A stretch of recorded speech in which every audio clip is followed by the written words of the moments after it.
In 1943, one country built a cargo ship in less time than it took a torpedo to cross the Atlantic. Not a lifeboat. Not a patrol craft. A 10,000-ton freighter, keel to launch, in under 5 days. The men who built it weren't shipwrights. Most had never touched a shipyard before the war. They welded it together like a Ford assembly line because that's exactly what it was. An ocean away, another man had spent 20 years perfecting the opposite idea. Not speed. Not numbers. Patience. A single steel hull, submerged, invisible, waiting in the dark for a convoy to wander into range. He believed one perfect predator, multiplied by coordination and silence, could starve an empire. For 3 years, he was right. His U-boats sank Allied ships faster than the shipyards of the free world could replace them. Britain came closer to strangulation than at any point in either world war. Then the country that couldn't outhunt him decided it would simply outbuild him. His name was Karl Dönitz, and the war he lost wasn't decided by a better submarine. It was decided by a shipyard. Karl Dönitz was not born into the sea. He was born in 1891 in Grunau, a suburb outside Berlin, the son of an optical engineer at Zeiss. There was no naval tradition in the family. No admiral grandfather. No inherited command. What he had instead was an obsession with discipline that started early and never let up. He joined the Imperial German Navy in 1910, and by the outbreak of the First World War, he was serving on light cruisers in the Mediterranean, watching surface ships get hunted by enemy aircraft and outmaneuvered by faster fleets. It was not a glamorous start. It was an education in vulnerability. In 1916, Dönitz transferred to the U-boat service, and it was there that everything changed. He commanded UB-68 in the Mediterranean, a small, cramped, dangerous posting where a single mechanical failure or a single miscalculated dive could kill an entire crew in seconds. In October 1918, weeks before the armistice, UB-68 was attacked and forced to the surface. Dönitz was captured by the Royal Navy and spent the final months of the war and the months after it as a British prisoner. He did not return home a hero. He returned home defeated, watching from a prison camp as the empire he'd served collapsed. That captivity mattered more than any battle he fought.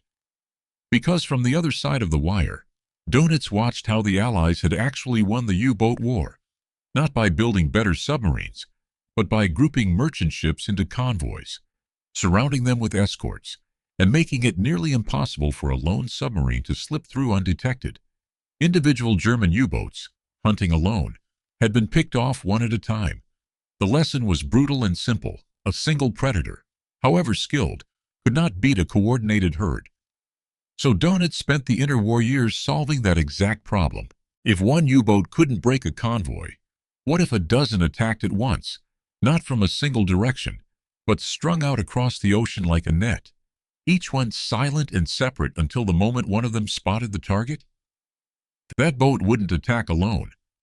It would radio the convoy's position back to command, and every other U-boat in range would close in under cover of darkness, surfacing to fire, submerging to vanish. He called it Rudeltaktik, pack tactics.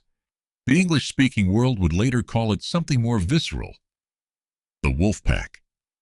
The philosophy beneath the tactic was simple, and it was everything. Dönitz didn't believe in armor. He didn't believe in speed on the surface or firepower that could slug it out ship to ship. He believed in concealment and coordination, in a weapon that won by never being seen until it was too late, multiplied by a human skill precise enough to strike as a team without ever meeting face to face. It was elegant. It was terrifying. And it depended entirely on something no shipyard could mass produce: a generation of exceptional, irreplaceable commanders, operating in the one advantage that mattered most: the dark. When Germany went to war in September 1939, Dönitz's theory had almost nothing to test it with.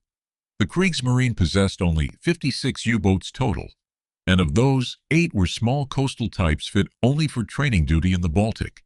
Barely 24 boats were capable of operating in the open Atlantic at any given time. Once maintenance cycles, transit time, and crew rotation were factored in, Dönitz had spent 20 years perfecting a tactic built on numbers and coordination, and he went to war with a force too small to properly execute it. He argued, urgently and repeatedly, for hundreds of boats. Hitler's naval command, still infatuated with battleships and cruisers, gave him a fraction of what he asked for. The Wolfpack would have to prove itself on credit, with boats it didn't yet have. Across the Atlantic, the man who would become its answer wasn't a shipbuilder at all. Henry J. Kaiser had made his fortune in road construction and dam building. The Hoover Dam, the Grand Coulee, moving earth and pouring concrete on a scale most engineers considered impossible. He had never built a ship in his life. He didn't know how to read a naval blueprint. What he understood, better than any admiral or naval architect in the country, was how to break a complicated process into simple, repeatable steps, and run those steps faster than anyone thought physically possible. When the U.S. Maritime Commission needed emergency cargo capacity to replace ships being sunk in the Atlantic faster than they could be built, Kaiser didn't ask how shipyards had always done it. He asked why they couldn't do it his way instead. The vessel at the center of the plan was almost deliberately unglamorous. The Liberty ship, a slow, ugly, riveted and welded cargo hauler, with a top speed of 11 knots, barely faster than the convoys it was meant to resupply. No one designed it to win a fight. It was designed to be built, in numbers no one had ever attempted, using a method borrowed directly from the automobile industry. Prefabricated sections, stamped and welded in factories, scattered across the country. Shipped by rail to the coast, and assembled at the yard like a jigsaw puzzle, instead of built from the keel up by hand. When the program began in 1941, the math was still working against the Allies. Building a single cargo ship the traditional way took well over 200 days from keel to launch. German U-boats, hunting the shipping lanes off the American coast and across the North Atlantic, were sinking the Allied tonnage faster than a 200-day production cycle could ever hope to replace it. That was the trial. Not a formal competition with judges, and a single decisive test, the way a fighter aircraft might be evaluated against a rival prototype, but a race just as real and considerably more consequential.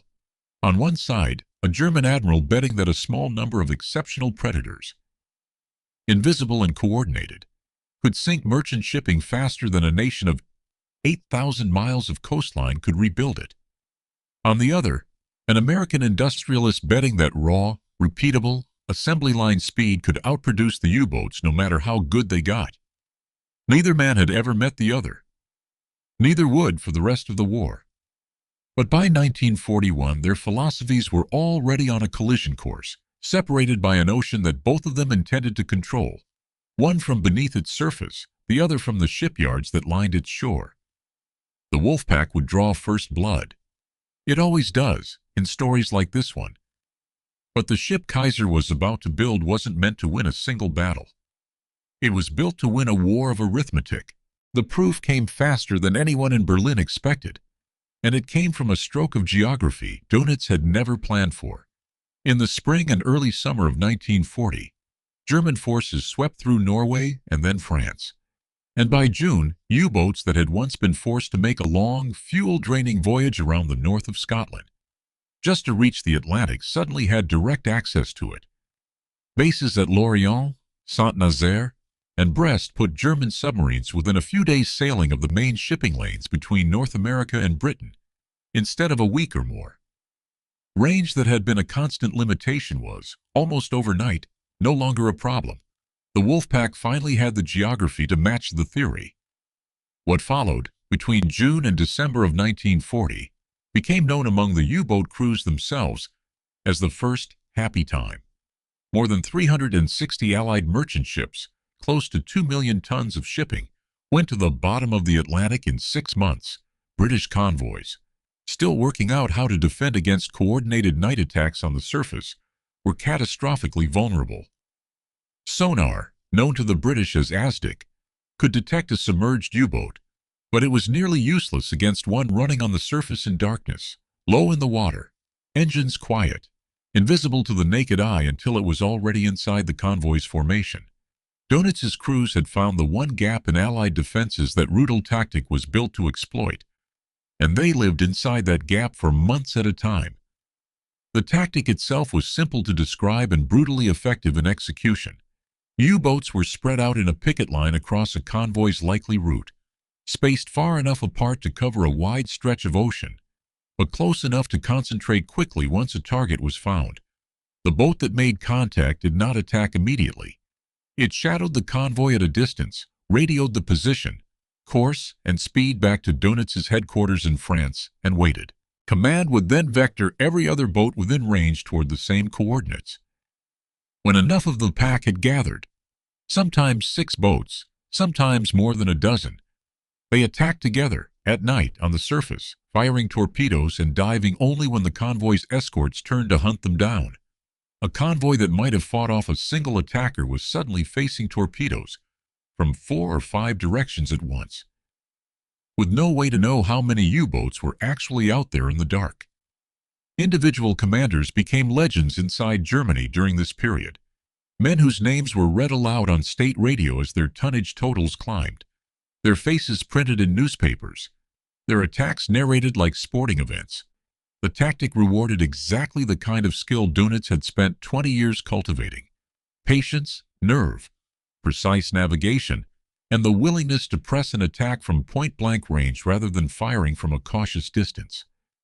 A Wolfpack commander who could get his boat inside a convoy's formation, undetected, and fire from a few hundred yards rather than a few thousand, sank ships that a more cautious captain would have missed entirely. The war was rewarding exactly the trait Dönitz had built his doctrine around, and for a while it looked unbeatable. By 1941, the picture darkened further for the Allies. Even as Britain scrambled to expand its escort fleet and extend land-based air patrols further out to sea, the United States entered the war in December of that year, and U-boats simply followed the shipping lanes to America's own coastline. In the first months of 1942, U-boats operating within sight of American beaches sank tankers and freighters so close to shore that residents in coastal towns could see the flames on the horizon at night. Merchant captains who had learned convoy discipline crossing the Atlantic found the U.S. eastern seaboard almost undefended by comparison. Cities still lit up at night, silhouetting ships perfectly against the glow for any U-boat waiting offshore. German crews called this second surge its own happy time, and the numbers back up the name. Across 1941 and 1942 combined, U-boats and other German raiders sent nearly 3,000 Allied ships to the bottom of the ocean. The United States, in the same stretch, managed to build only a few hundred replacement vessels. The gap between what the Wolfpack was destroying and what American and British shipyards could rebuild was not narrowing. It was widening, month over month, and by the summer of 1942 it was entirely possible to look at the raw numbers and conclude that Germany was winning the Battle of the Atlantic outright. That was the trajectory Dönitz had promised his superiors back in 1939 when he'd been handed 56 boats and told to make do. Every month more U-boats came off the production lines and joined the Atlantic force. And every month the tonnage totals climbed. The tactic that had looked, on paper, like an elegant but fragile theory, small numbers of undetectable predators, coordinated by radio, striking, and vanishing, was now sinking Allied shipping faster than Britain and America combined could replace it. Convoy escorts were still too few, still poorly coordinated with land-based aircraft, still working with sonar technology that could not track a U-boat running on the surface at night. Winston Churchill would later write that the U-boat peril was the only thing that ever frightened him during the entire war, and 1942 was the year that fear came closest to justified. If the trend held, Britain's import lifeline, the food, fuel, and material that kept the island in the fight at all, would simply run dry. But 3,000 miles away, on the other side of that same ocean, a very different kind of production line was just beginning to hit its stride. The Liberty ship program, still finding its footing in 1941, was starting to move faster. Keel laying to launch times that had once taken well over 200 days were beginning to shrink, yard by yard. As Kaiser's prefabrication system spread from Richmond, California to shipyards up and down both coasts, it was still not fast enough to outrun the losses of 1942. Not yet. But the machinery of American industrial mobilization, the welders, the rail lines hauling prefabricated hull sections across the country, the tens of thousands of workers with no shipbuilding experience learning an assembly line trade in a matter of weeks, was assembling itself into something Dönitz had never had to account for in 20 years of doctrine. He had built a weapon around the idea that a handful of exceptional men, hidden in the dark, could not be matched in quality. No one had told him that quality was about to stop being the only variable that mattered. The same qualities that had made the Wolfpack unstoppable in 1941 and 1942 were, by their very design, qualities that could not scale. Dönitz's doctrine had never depended on industrial capacity. It depended on secrecy, on radio discipline, on the nerve of individual commanders, willing to press an attack from point-blank range in the dark. That was a currency Germany could not mint faster just by building more shipyards. A U-boat took the better part of a year to construct and commission. A skilled Wolfpack commander took years to train. And there was no factory line for producing the kind of instinct that let a captain find a convoy in open ocean with nothing but dead reckoning and a hunch. Germany could build more boats. It could not build more Dönitzes. And the entire system Dönitz had spent two decades perfecting was quietly, catastrophically dependent on a single resource that could not be manufactured at all: the dark itself. And the assumption that the Allies could not see into it. That assumption had already begun to fail before most U-boat crews ever suspected it. British codebreakers at Bletchley Park, working against the German naval Enigma cipher, had achieved intermittent success reading U-boat radio traffic as early as 1941, and by the second half of 1942 that access had become steadier. Every Wolfpack attack depended on radio communication, the shadowing boat reporting a convoy's position, command relaying orders to gather the pack. It was the doctrine's greatest strength, coordination at a distance, and it was also, unavoidably, a signal that could be intercepted. Convoys began altering course just often enough, to slip past patrol lines that should have caught them. Dönitz noticed the pattern of near misses without ever fully proving the cause. And for a long stretch of the war he suspected everything. Spies, radar, coincidence, before suspecting the one explanation that was actually true. The Wolfpack's silence, the very thing that made it deadly, was being read by an enemy it couldn't see. While that vulnerability widened in secret, a second one was growing in plain sight, on the docks of Richmond, California, and it required no code breaking at all to understand, only arithmetic. By 1942, Kaiser's prefabrication system had matured past its early growing pains. Steel sections stamped and welded at plants scattered across the American interior arrived by rail at the coast already shaped into deckhouses, bow assemblies, and engine rooms, needing only to be lifted into place and joined. What had taken well over 200 days when the Liberty ship program began in 1941 was now taking, on average, around 45 days. And at Kaiser's most efficient yards, the number kept falling toward 3 weeks. None of this required a single technological breakthrough. It required treating a ship the way Henry Ford had treated an automobile, as a sequence of standardized, repeatable tasks performed by workers who did not need years of shipbuilding experience, because each of them only needed to master one small piece of the whole. Welders who had been farmhands 18 months earlier were now closing out hull sections on a schedule measured in days, not months. The two flaws compounded each other in a way neither side fully grasped in real time. Every month that Dönitz's crews sailed slightly blind, their radio traffic partially exposed, their convoy intercepts slightly less reliable than the doctrine assumed, was a month the Allies used not just to reroute ships around danger, but to keep building replacements faster than U-boats could remove them from the board. And every month Kaiser's yards shaved off the production timeline was a month that made the arithmetic of the Wolfpack strategy less and less favorable, even on the nights when a pack found its target and sank every ship in range. Dönitz had built a weapon whose success was measured in individual tonnage sunk, ship by ship, convoy by convoy. Kaiser had built a machine whose success was measured in aggregate throughput, a number that simply kept climbing regardless of how any single battle went. Technology closed the remaining gap. Through 1942 and into early 1943, Allied escorts and long-range aircraft began receiving centimetric radar, a wavelength short enough to detect a U-boat's low silhouette on the surface at night. The exact condition the Wolfpack had always depended on to approach undetected. At the same time, longer-range B-24 Liberator bombers, modified for maritime patrol, began closing the so-called Atlantic Gap, the stretch of open ocean in the middle of the crossing that had always been too far from land bases for either British or American aircraft to reach, and where U-boats had operated with near impunity. German engineers had no equivalent surface search radar of their own to warn a surfaced U-boat that an aircraft was inbound before it was already overhead. A tactic built entirely around remaining invisible was now operating in an ocean where the darkness itself no longer guaranteed concealment. Berlin's response to the widening cracks made the underlying problem worse rather than better.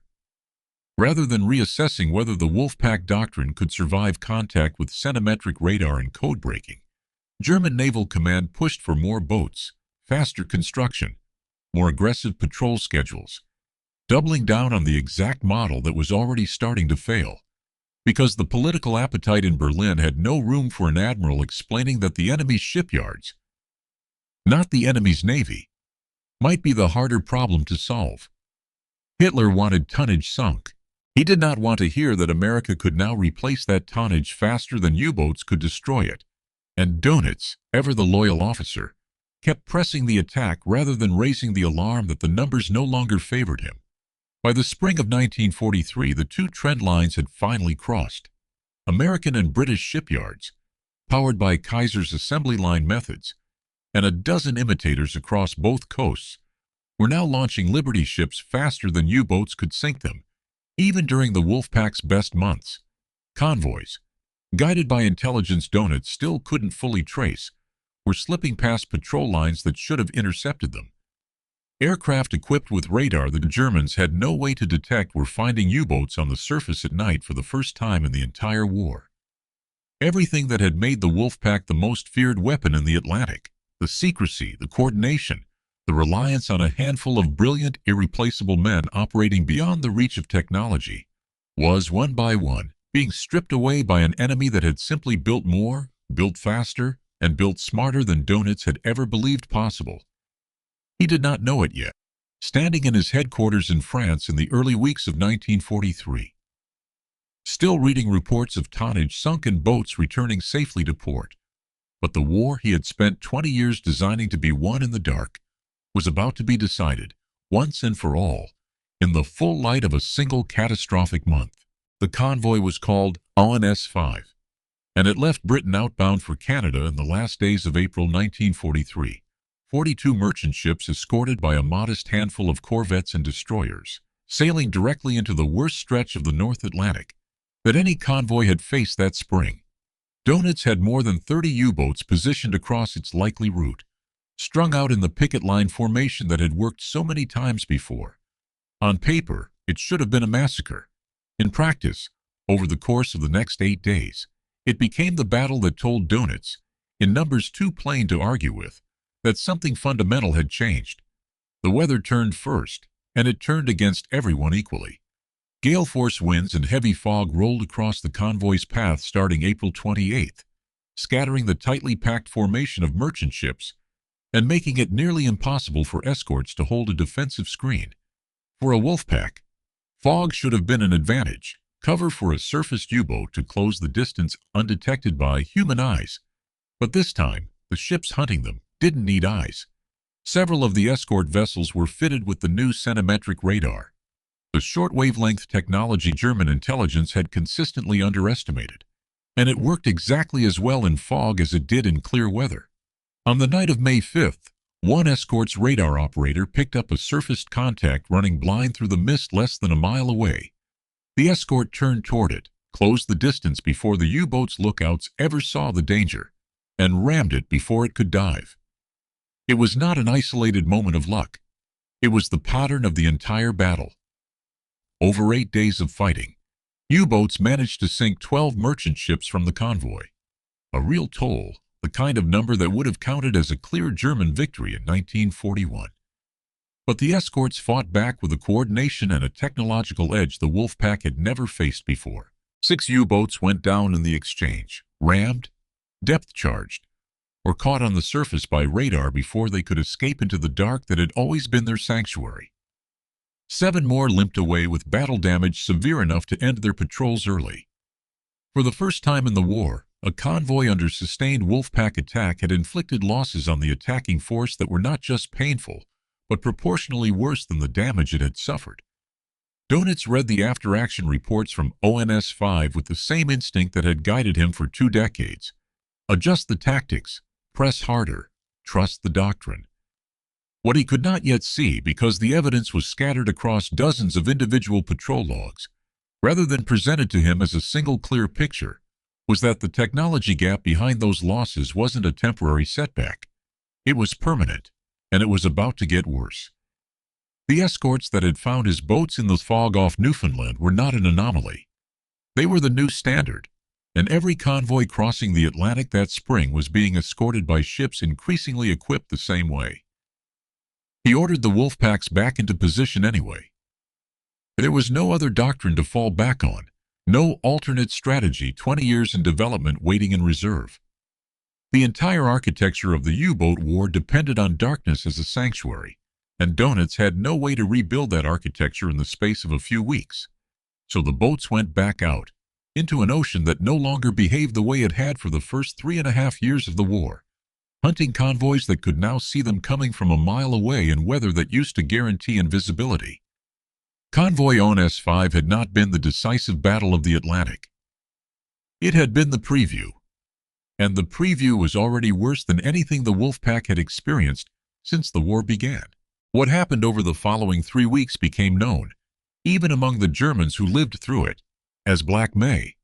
And it did not build gradually. It arrived all at once, convoy after convoy, boat after boat, until the losses stopped looking like bad luck and started looking like the end of something.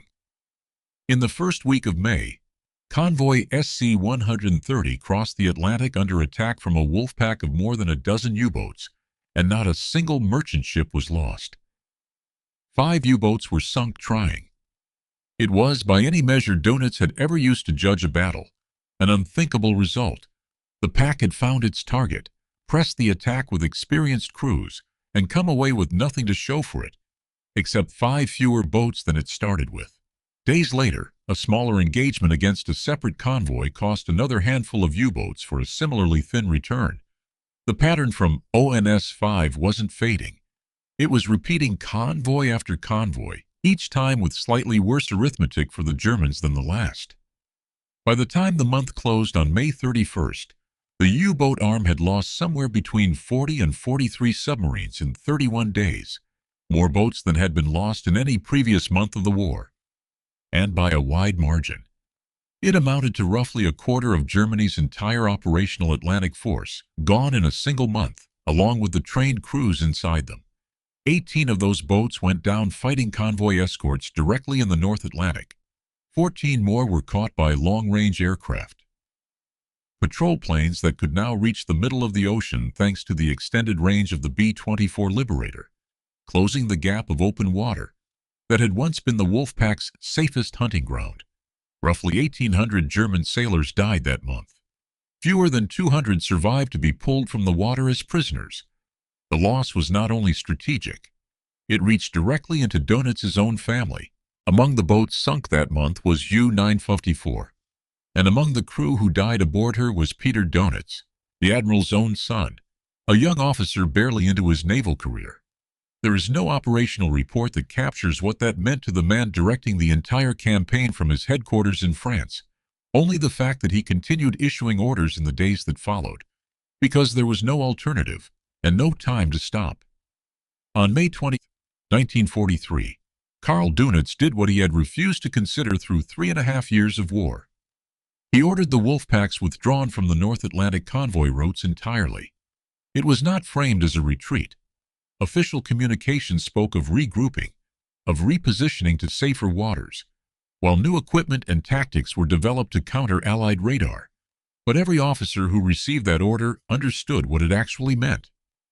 The doctrine Dönitz had spent 20 years building, the doctrine that had come within months of strangling Britain's supply lines in 1942, could no longer survive contact with the ocean it had once ruled. The wolves were being called back to the den, and everyone in the German Naval Command knew a hunt that has to be called off mid-season rarely starts again the same way. 3 outcomes, in the wake of that single catastrophic month, tell the story more completely than any casualty count. Dönitz himself survived the war professionally, at least for a while, promoted to command the entire Kriegsmarine later that same year, and eventually named Hitler's successor in the war's final days, a bitter honor handed to him only after everything he'd built had already been dismantled by better technology and greater numbers. A representative U-boat commander, one of the thousands of young officers who had come up through the Wolfpack system Dönitz designed, faced a war that no longer rewarded the skills he'd trained for, nerve, patience, and the willingness to close to point-blank range in the dark. Now got a man killed by radar he couldn't see, an aircraft he couldn't detect, rather than earning him a medal and his photograph in a Berlin newspaper. And the U-boat arm as an institution never recovered its numbers, its experience, or its confidence. Replacement crews rushed through abbreviated training programs to fill boats lost faster than Germany could rebuild the human expertise that had made the Wolfpack dangerous in the first place.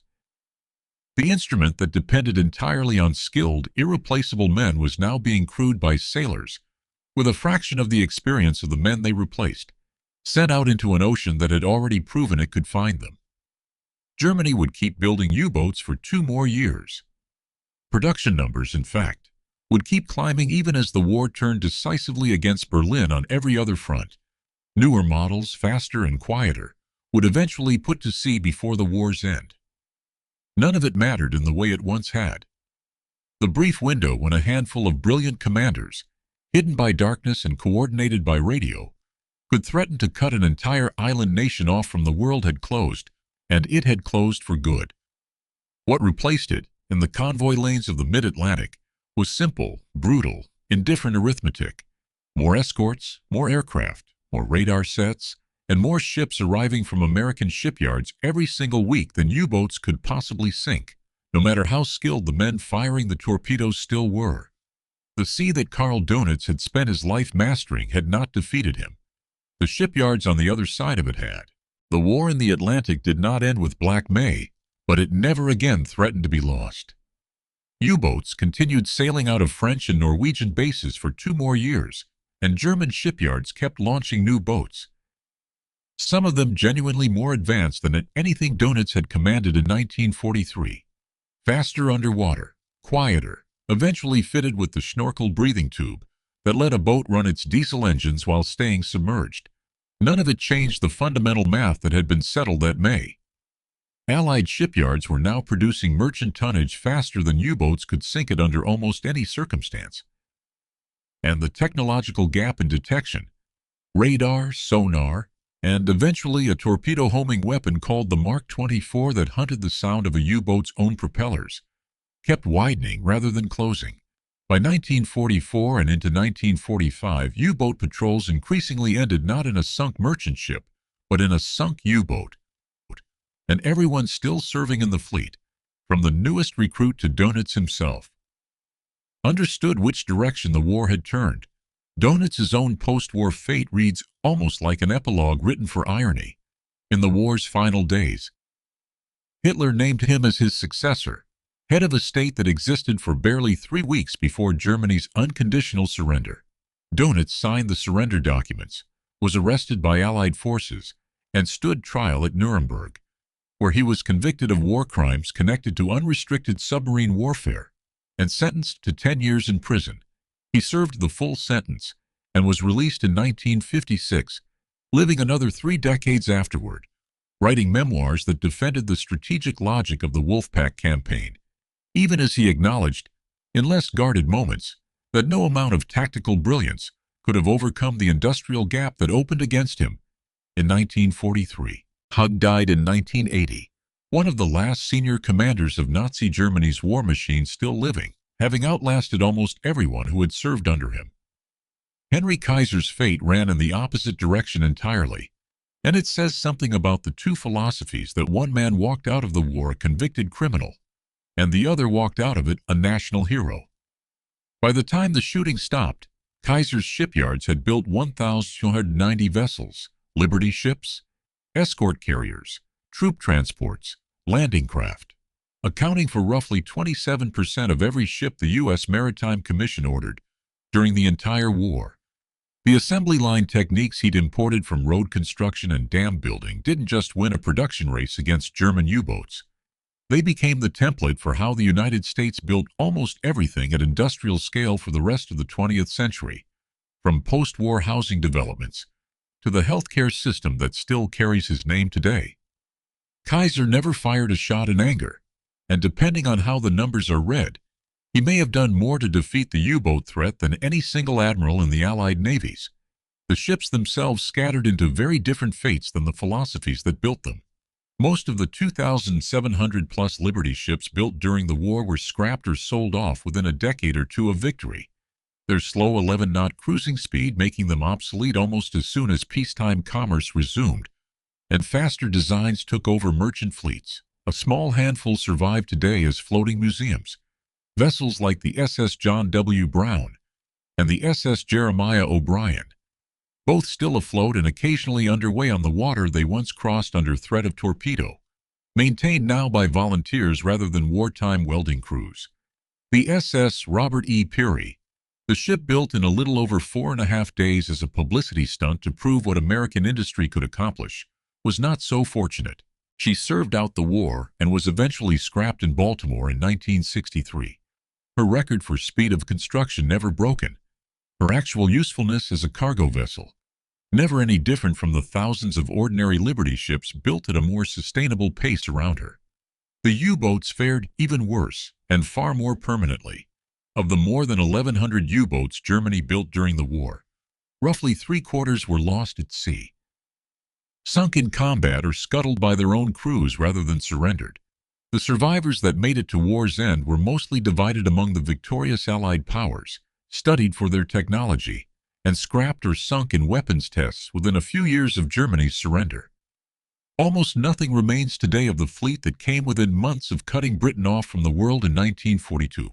A handful of preserved boats in museums in Germany, Britain, and the United States, static reminders of a doctrine that no longer has any surviving practitioners to explain firsthand what it felt like to hunt in that particular kind of darkness. The historical verdict on Dönitz's strategy has shifted over the decades, but it has never fully reversed.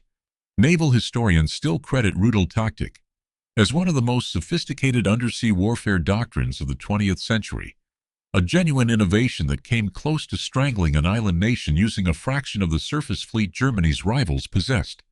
What the doctrine could never survive was an opponent who simply refused to fight on Dönitz's terms, who looked at a war meant to be won through stealth and individual skill, and answered it instead with an assembly line. The engineering was never really the contest. Dönitz built the better predator. Kaiser built the bigger ocean for it to get lost in. Two philosophies went to war in the Atlantic, and only one of them was ever really about the ocean. Karl Dönitz believed in the single perfect predator, a weapon built entirely around the exceptional individual. The commander who could read a convoy's course from a few scattered clues, close the distance in total silence, and vanish before anyone knew he'd been there at all. It was a philosophy of subtraction. Strip away everything that wasn't essential to the hunt. No wasted motion, no unnecessary risk, nothing that would give away a position that depended, above all else, on never being seen. For 3 years it worked exactly as designed, because the ocean itself cooperated. Darkness was real cover. Radio silence was real security. A skilled man in a steel hull really could disappear. Henry Kaiser believed in the opposite of all of it. Not the perfect ship, but the replaceable one.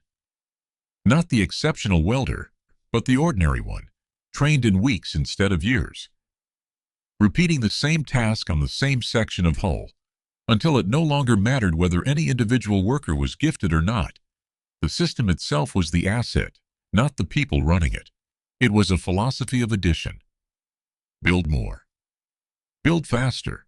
Assume some ships will be sunk and simply build past that loss, because the only number that finally matters is the one on the other side of the ledger. How many tons of shipping cross the ocean safely, not how many any single vessel survives. Neither man ever needed to outthink the other directly, and neither did. Dönitz never lost a tactical battle of wits to Henry Kaiser, because the two of them were never actually playing the same game. One was fighting a war of individual encounters, ship against ship, torpedo against hull, decided by nerve and darkness and split-second decisions made a few hundred yards off a convoy's flank. The other was fighting a war of aggregate output, decided in a shipyard in Richmond, California, long before any Liberty ship crossed the ocean at all. By the time those two wars collided in the North Atlantic in the spring of 1943, the outcome had already been set by which philosophy could actually survive contact with scale. A Wolfpack could sink 12 ships from a single convoy and still lose the war, because 12 ships was never going to be enough. Month after month, against a country that had figured out how to launch a replacement faster than the torpedo that sank the last one could reload. That is the story underneath every number in this campaign. Not who built the better weapon, but who understood more clearly than the other what kind of war they were actually fighting. Dönitz spent 2 decades perfecting a doctrine built on the assumption that skill and secrecy would always be scarce enough to matter more than numbers. He was right about the skill. I was right about the secrecy for a while. What he never accounted for was an opponent willing to make numbers irrelevant altogether. To answer his masterpiece of subtraction with an entire ocean of addition, hull after hull after hull, until the war stopped being about who was better and became simply about who could not be outbuilt. Somewhere off the coast of Richmond, California, more than 2,000 of Henry Kaiser's ships eventually slid down the ways and out to sea. Most of them unremarkable, slow, and utterly ordinary, built by people who had never built a ship before and in most cases would never build one again. And somewhere beneath the surface of the North Atlantic, the wrecks of nearly 900 U-boats still rest where they went down, each one carrying men who had trained for years to become exactly the kind of predator Karl Dönitz always believed the war would reward.